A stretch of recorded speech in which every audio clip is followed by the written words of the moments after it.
WC Panerai as of the moment, but that may change.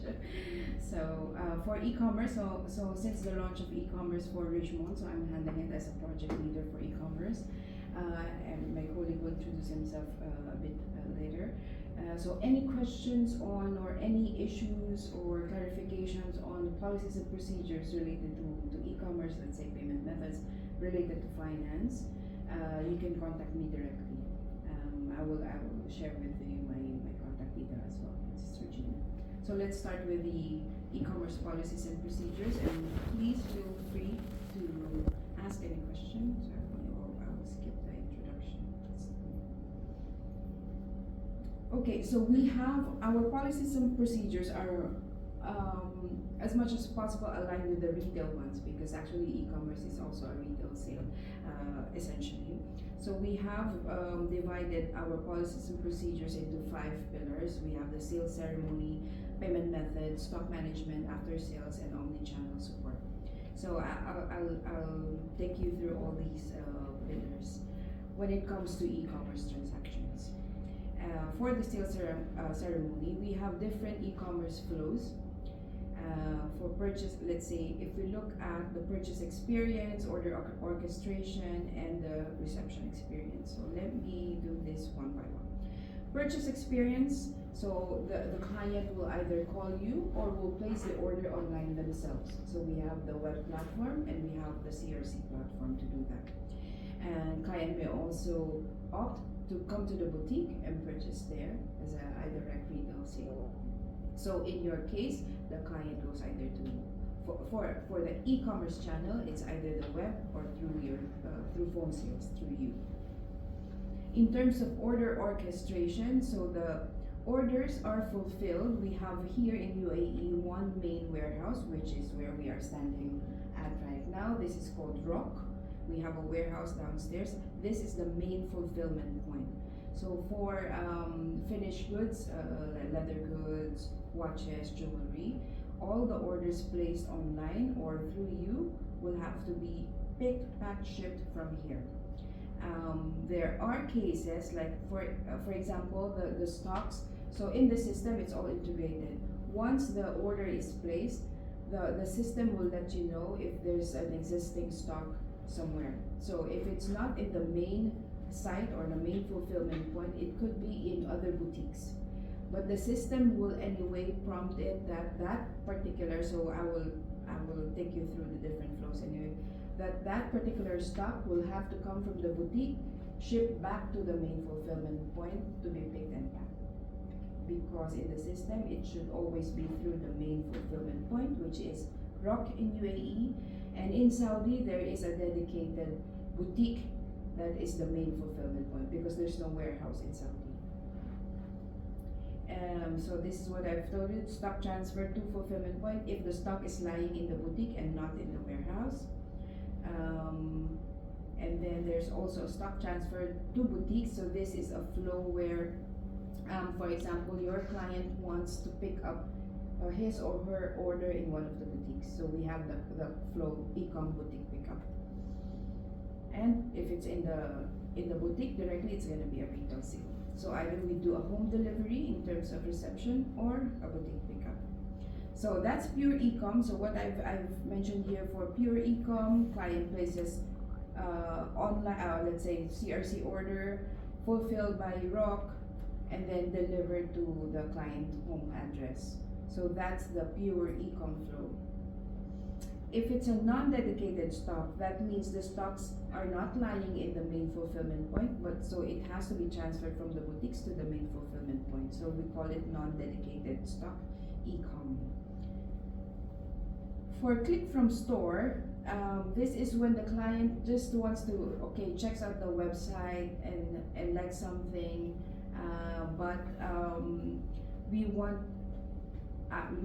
for click from store, we have retail sales associates. They have access to the same system, almost the same system as your system, where they can place an online order. For example, I come to the boutique, however, the piece that I'm interested in is not there, but as a sales associate, I can offer something if I know that it's offered in the e-com channel. So in the boutique itself, they can assist the client to place an online order. So that's click from store. So you're not concerned about that. Non-dedicated click from store is the same thing. When you say non-dedicated, the stock is not coming directly from the warehouse. It has to be transferred to the warehouse. Boutique pickup. So if your client wants to place the order through you, but wants to pick up the creation in one of the boutiques, then that boutique pickup flow is there also in your system. And then click and reserve, this is just no sale. It will be converted to sale once the client comes to the boutique to try, because sometimes the client wants to navigate through the website, look for a piece and then reserve it, but it's not really a sale yet because there's no payment captured and all. The client in this flow, there's a notification sent to the boutique that okay, the client has reserved this piece, please physically keep it aside until the client comes to the boutique to make the purchase, hopefully. So that's click and reserve. So those are the different flows just for your information, so but it doesn't concern you, just to let you know when a revenue is actually recognized from the finance side and when it is recorded. For pure e-com, when the payment is received and goods are delivered to the client. So let's say once the client places an order to you, and through, so you will send a payment link. Let's say payment link, because bank transfer you have to wait until it's cleared in our account, right?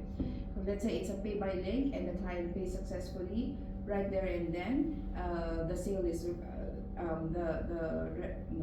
the revenue is recognized when we have captured the payment and the goods are delivered. So when we actually ship out the order, maybe 2 to 3 days within UAE, then only then that we recognize the revenue. And the sale is recorded when it's actually shipped. That means when the invoice is generated from our system, it gets recorded as a sale. Click from store, it's the same thing. Once the tax invoice is generated, it's recorded, and then if it's shipped or picked up by the client, then the revenue is recognized. So I think one important thing here is on boutique pickup, because you will be involved here. So for boutique pickup, let's say the client calls you, places an order, pays for the piece, and goes to the boutique. So the invoice is generated, yes, but we cannot recognize the revenue yet, let's say for the month, because the client, let's say, comes back after 2 months, 3 months. Let's say we have cases like that. The client pays for it, and we ship the product to Dubai Mall, for example. So every month end, finance will contact the boutiques or whoever are the e-com teams to confirm that all the boutique pickup orders, because it will be lying on the boutique. For Mont Blanc, I think it will change, but the Mont Blanc will have an invoice already, but it will not be sent to the client. It will not be recognized as a revenue for us until the client comes and we hand over the piece to the client. So that's why we have check every month, okay, are the boutique pickup orders collected or not? So usually in the system, they know, so the retail boutique staff, they should know that they will update the status. Once it's shipped from the main fulfillment point and they receive it, they have to update the status that it's received in the boutique. And you will see it in your system. Let's say your client calls you, ask for the status. But anyway, the system will also push a notification to the client that your order is ready for collection. So that's all taken care of, but just in case, because we have also cases that the client will call CRC, or just say, oh, I haven't received my order or whatever, for some reason they did not receive that email, then you can also check in the status in your system. I think you will use Mercury and Extend. Yeah. So you will see there, if it's boutique pickup, you will see, and the status, let's say received in boutique. If you see that it's handed over and then the client calls you, then you have to raise it. Meaning, why has the status changed to handed over when the client is claiming that she hasn't received it? So those things that you need to watch out. Okay. Payment methods, I think we will delve deeply more into that when it comes to anti-fraud later on. But just to let you know the payment methods that we have for e-commerce, we have pay by link, we have bank transfer as well, and of course on the website when the client checks out, they can pay directly through their credit card. Okay, some of the rules that we have for pay by link: split payment is blocked, so we cannot. If the client asks, it's blocked anyway in the system. However, if it's a bank transfer and the client requests for that, we don't usually allow it. We don't usually allow, okay, I will transfer. So that's when me, anti-fraud and compliance, will have to discuss case by case. Is there a valid reason? Because for e-commerce sale, it has to be full payment, even regardless if it's a credit card, pay by link, or a bank transfer. And also, we have to abide by the rules of the UAE, let's say for the tax law. We have to, when we get the payment, let's say full payment, we have to process the order, we have to issue the invoice within 14 days. So we don't want, because there are cases, maybe, I don't know if you have experience, they will hold, okay, you were expecting the payment to come today or bank transfer, but for some reason the client delays.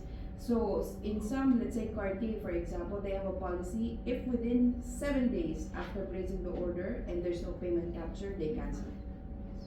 So if you face any, let's say, request from the client like that, okay, no, I forgot to pay, you send a payment link, but it's been just so you know that we also monitor those, and we don't want to keep all orders pending for a long time. Payment link expires after 24 hours or deactivates after 4 unsuccessful attempts. We also have risk rules set up by anti-fraud, just to, let's say how many times the card was used, if there's suspicious behavior even in the use of credit cards. So that's where anti-fraud comes in. And then let's say the transaction came through, so you will see it as approved, but it's flagged for review. So you will see it also in your system, it's under fraud review. But you don't tell your client because the client won't know. It's under fraud review. The client won't know. For him, he will just, the client will just receive a confirmation that the order has been placed. Because there are 2 or 3 email notifications that the client will receive. The first one is the acknowledgement of the order. The second is the confirmation of the order.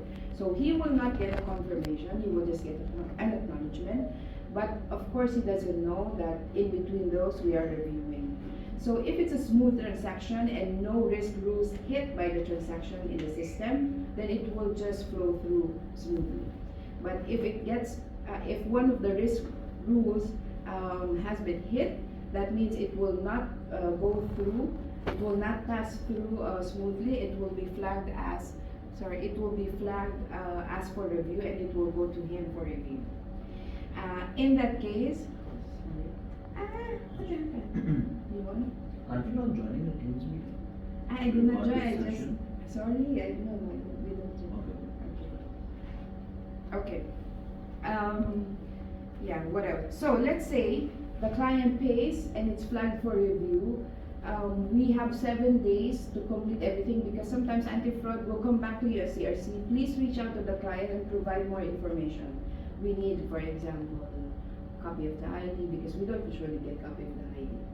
But if in certain cases that anti-fraud would request additional information or compliance would request, then we will have to reach out to the client. But we have 7 days, because once the payment has been attempted and it's approved with compliance with a flag, we have 7 days, and then it will automatically be voided. So that's why whenever if you receive any email from anti-fraud requesting for more information, then you have to address it immediately. I have a question. Yes? In that state, is the item itself or the piece, is it reserved for this class? Yes, it's allocated, yes. Okay. Once the order is placed, it's allocated in the system, but again, it has a time limit. So Yeah. if we don't capture it immediately and it gets cancelled, that allocation will also be reversed. Perfect. Thanks. Okay, for bank transfer, so this is not the first option for payment methods, but we do get some requests for bank transfer. Just an important note, ATM cash deposits or transfer through money exchange houses are prohibited.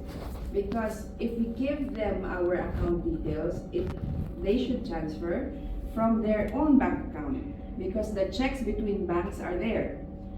If I'm gonna be sneaky, I have your account number, I will have my dirty money and deposit it in your bank account. Right? So it's one way. So this is not allowed. We will know if it's gonna be cash deposit or not. So ATM cash deposit not allowed. So that has I think we will provide that disclaimer also when you share the account details, the company account details for them to transfer fund. We will have a disclaimer there saying that this deposit not allowed. If they do that, they will forfeit them or something like that. So we have to. It's also monitored by our compliance team. So because sometimes you might get that request also, but I can deposit or I will come to the bank and deposit. No, it should be from personal bank account to our bank account. Okay. So Third-party payments. sorry. No third-party payments. No third-party payments for bank transfers. No, we don't allow. Because for e-commerce, for retail boutiques, they have other flows. Let's say they have gift certificate, they have payment on behalf. So those are, there are certain controls that can mitigate the risk on that. For e-commerce channel, because all remote, all online, all through the system, we don't allow third-party payments. But but let's say if it's a credit card, of course, let's say I'm using my husband's card, I wouldn't know. As long as you know all the credentials of your husband's card, you can pay, right? That's where, but for bank transfers, we don't allow. Yeah. Okay, email FCNR. So once you have this payment bank transfer transaction, you have to email the accounting team. So we have Elvis, so we will give you all the details. Just to confirm that the funds have been received in our account because they have access to our account, they will confirm. You have to mention the order reference, the client name, and the expected amount because we have to match the bank account name from the receipt. There's a transfer receipt, right, that will be produced by the bank, and you will also receive a notification of that. That account name should match your client name. Because sometimes we reject if it came from my mother or my father. So, but we cannot invoice you because the funds came from another bank account. Yeah, so it should match the bank account name and your client name, invoice name. Okay, order is cancelled if funds are credited to company account within 7 days of order placement. So it's same principle as earlier in the credit card payment. Okay, stock management, just to so you know the concept of the non-dedicated stock transfer. It's just so this doesn't concern you much, just for your understanding that we do have non-dedicated stocks which are lying in our boutiques. The dedicated stocks are in the warehouse or in the fulfillment point. So non-dedicated versus dedicated. There's also boutique pickup transfer. So you know this concept when the client wants to pick up the order in specific boutiques, they will have to mention it to you when they place the order. Handover of boutique pickup orders. So that maybe you will get these questions from the client. Once they come to the boutique to visit and collect their order, they should be aware that they will have to present their ID identification just to validate that it's them. Third-party pickup is not allowed for first-time clients. Let's say I bought it, I'm your client, I chose boutique pickup, but I send my friend, go pick up my order in. So if it's a first-time client, we don't allow. Now, if it's let's say a repeated client, there is specific provision. For example, if it's a boutique pickup, there's a authorization that okay, I'm sending someone to collect my piece on my behalf. So we still need a signed authorization from the original client. Yep.